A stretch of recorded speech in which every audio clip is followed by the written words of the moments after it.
அனைவருக்கும் வணக்கம். இன்றைக்கான கேள்வி என்ன அப்படின்னு பார்த்தோம்னா,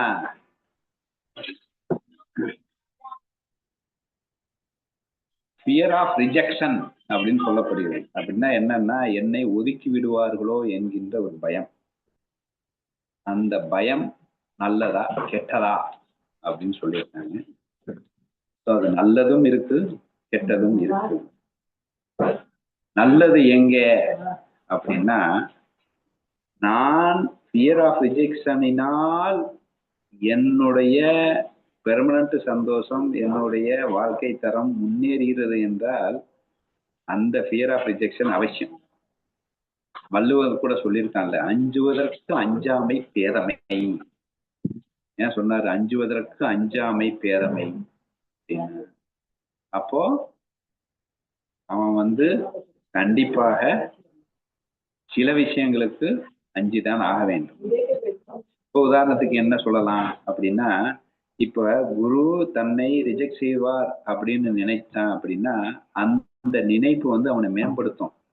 அப்ப குரு மனசு மாதிரி நடப்பதற்குண்டான ஒரு தூண்டுதலை அவனுக்கு கொடுக்கும். ஸோ அப்ப அது அவனையும் அது முதல்ல அது ஃபியரா மாறி அதுக்கப்புறம் குரு மனசுபடி நடந்து நடந்து அப்ப குருவும் அவனும் ஒன்றாகி அவர் அதுக்கப்புறம் ஃபியர் இருக்காரு. இப்ப ஸ்டார்டிங்ல அந்த ஃபியர் அவசியப்படுகிறது. ஹெல்மெட் போட்டா சும்மா போடுங்கன்னு எவனும் போட மாட்டான்.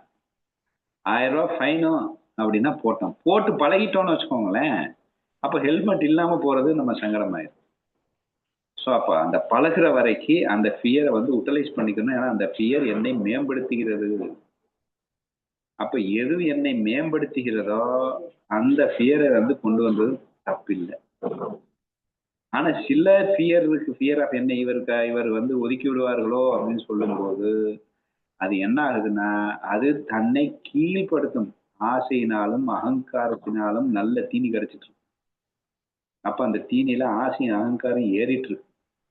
இந்த இடத்துல அவன் ரிஜெக்ட் பண்ணக்கூடாது அப்படின்னு அவன் நினைச்சான்னா ஆட்டோமேட்டிக்கா அங்க ஃபியர் ஆஃப் ரிஜெக்ஷன் இதுவாயிரும். அப்ப ஐயோ எனக்கு நெகட்டிவ் ஆயிரும். அங்க அவன் ரிஜெக்ட் பண்ணிதான் ஆகணும். அங்க பயப்படவே கூடாது. ஏன்னா அப்பதான் தன் ஆசையும் அகங்காரமும் அழியும். அப்ப எங்கெல்லாம் என் ஆசைக்கும் அகங்காரக்கும் தீனி ஏற்படுகிறதோ அப்ப அவன் ரிஜெக்ட் பண்ணா பரவாயில்லன்ட்டு நான் சுதந்திரமா இருக்கணும். எங்கெல்லாம் என் ஆசையும் அகங்காரமும் அழியும் ரிஜெக்ஷனினால் அப்படின்னா அப்ப கண்டிப்பா அந்த ரிஜெக்ஷன் நம்ம அந்த ஃபியர் எடுத்துக்கணும். அந்த பயம் என்னை மேம்படுத்தும் என்றால் அப்படின்னு நம்ம எடுத்துக்கணும். இப்போ இந்த பயம் அப்படின்னு சொன்ன உடனே பயம் அப்படிங்கிறது நெகட்டிவ் அப்படின்னு நம்ம சொல்ல முடியாது. நம்ம இந்த பயத்தையே மூணா பிடிச்சோம் அப்படின்னா, தாமச பயம்னா தனக்கு புலன்களுக்கு இன்பம் கிடைத்து விடாதோ அப்படின்னு பயப்படுறது. அதை நம்ம பயப்படவே கூடாது, எதிர்த்துற வேண்டியதான். தன் ஈகோக்கு சாட்டிஸ்ஃபைட் ஆகிருமோ ஆகணுமே அப்படின்ட்டு ஃபியர் ஆஃப் ரிஜெக்ஷனை கண்டு பயந்துட்டு இருந்தானா அதையும் தூக்கிற வேண்டியதான். என் ஞானப்பாதைக்கு என்னை முன்னேற்றத்துக்கு நான் மேலோங்குவதற்கு இந்த பயம் எனக்கு உதவுகிறது என்றால் கண்டிப்பாக அதை அது பாசிட்டிவ் தான் நம்ம எடுத்துக்கணும். உதாரணமாவே சட்டம் ஒழுங்கு ரவுடின்னு இருக்கிறான். அந்த ரவுடிக்கும் மற்றவங்களுக்கும் சொசைட்டில பார்க்கும்போது பார்த்தா இந்த ஃபியர், அந்த சட்டம் இருக்கிறது, நம்ம ஜெயிலுக்கு போயிடுவோம், நம்ம வாழ்க்கை நாசமாயிரும்ட்டு ஒரு ஃபியர் தான் ஒரு நல்லொழுக்கத்தில் இருக்க வைக்குது. அதுதான் இன்டைரக்டா நல்லொழுக்கத்தில் இருக்க வைக்கிறது. நான் விருப்பு வெறுப்பு இல்லை, இப்ப விருப்பு வெறுப்பில் இருப்பதற்கு எனக்கு பிரச்சனையே இல்லை அப்படின்னு நம்ம சொல்ல முடியாது. ஸோ அப்போ கண்டிப்பாக அந்த ஃபியர் ஆஃப் ரிஜெக்ஷன் அப்படின்னு நமக்கு மேம்படும் விஷயத்துல வேணும், மேம்படாத விஷயத்துல அந்த ஃபியர் ஆஃப் ரிஜெக்ஷன் இருக்கக்கூடாது. ஒரு ஆன்சர். ரெண்டாவது ஆன்சர் ஒண்ணு நல்லா ஞாபகம் வச்சுக்கணும். இந்த ஃபியர் ஆஃப் ரிஜெக்ஷன் அப்படின்னு நம்ம கவலைப்பட வேண்டிய அவசியம் இல்லை. ஏன்னா கண்ணன் என்னை ரிஜெக்ட் செய்ய மாட்டான். அது கண்ணனுடைய தன்மை. அவன் ஜானீவ நேனீவ பகவந்தி நாகி அப்படின்னு சொல்றான். அப்ப நல்லவனும் கெட்டவனும் அவனுக்கு ஒன்றாக இருக்கிறது. எப்படி காற்றானது அயோக்கியனுக்கும் யோகியனுக்கும் ஒரே மாதிரிதான் போய் கொண்டிருக்கிறது. அப்ப பஞ்சபூதங்கள் யாரையுமே ரிஜெக்ட் பண்றது இல்லை. அப்ப பஞ்சபூதங்கள் யாரையுமே ரிஜெக்ட் பண்ணாது. அப்படி ரிஜெக்டே பண்ண மாட்டேன். அப்ப அங்க ஃபியர் ஆஃப் ரிஜெக்ஷனே வந்து அந்த கேள்வியே அர்த்தமாற்று. இந்த ஃபியர் ஆஃப் ரிஜெக்ஷன், உன்னை ரிஜெக்ட் பண்ணால் என்ன செய்வாய்? ரிஜெக்ட் பண்ணாதே, நான் தான் பஞ்சபூதத்தை ரிஜெக்ட் பண்ணணும். அதனாலதான் நான் சாகுறேன். எப்பா என்ன மூச்சு காத்து வந்து போயிருதே, உன்னை ரிஜெக்ட் பண்ணிடுறேன். மூச்சு காத்து எங்க ரிஜெக்ட் பண்ணுது? நான் காத்தை ரிஜெக்ட் பண்றேன் என் லங்ஸ்ல ஓட்டையை வச்சுக்கிட்டு. ஆதலால் நான் சாகிறேன். அப்ப பிரச்சனை, பஞ்சபூதங்கள் எக்காலமும் எந்நேரமும் எந்த சூழலிலும் என்னை கைவிடாது.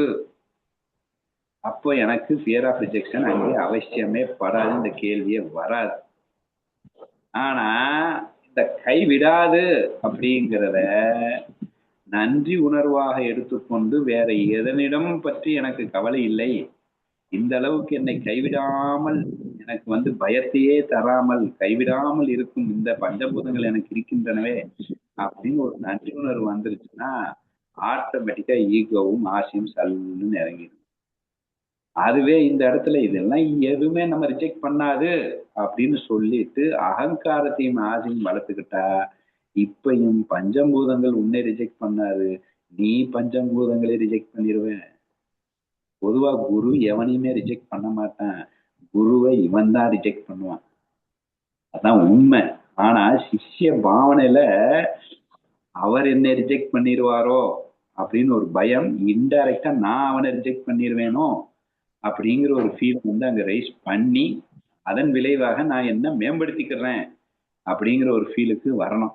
ஏன்னா அவர் யாரையும் ரிஜெக்ட் பண்ண மாட்டார். அவர் ரிஜெக்ட் பண்ணி என்ன பண்ண போறார்? அவருக்கு தான் விருப்பு வெறுப்பு இல்லையா, பஞ்சபூதங்கள் ஆயிடுறாரு. அவருக்கு வந்து இவன் நல்லவன் கெட்டவன் அப்படின்னு யாருமே கிடையாது. அவர் டியூட்டி அவர் பார்த்துட்டு தான் இருக்கிறார்.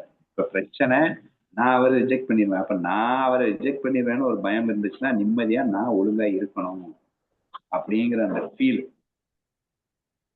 உடனே பயம் அப்படின்ன உடனே உடனே பதறி போய் கண்ணு கால்லாம் தெரியாம நாச்சி ஆகி எல்லாம் வந்து காலியாகிறதாங்கன்னு அவன் சொல்லல. முழுக்க முழுக்க இங்கே பயம் என்பது தன்னை மேம்படுத்திக் கொள்வதற்காக ஒரு உந்து சக்தியாக அதை பயன்படுத்த வேண்டும் அப்படின்னு தான் நம்ம இங்க சொல்ல வர்றது. உடனே பயம் அப்படின்னா அவர் அன்கண்ட்ரோல் ஆயிடுவாரு, டோட்டலா கொலாப்ஸ் ஆயிடுவாரு, ஐயோ ஃபியர்ல வந்து அப்படியே மூழ்கிடுவாரு.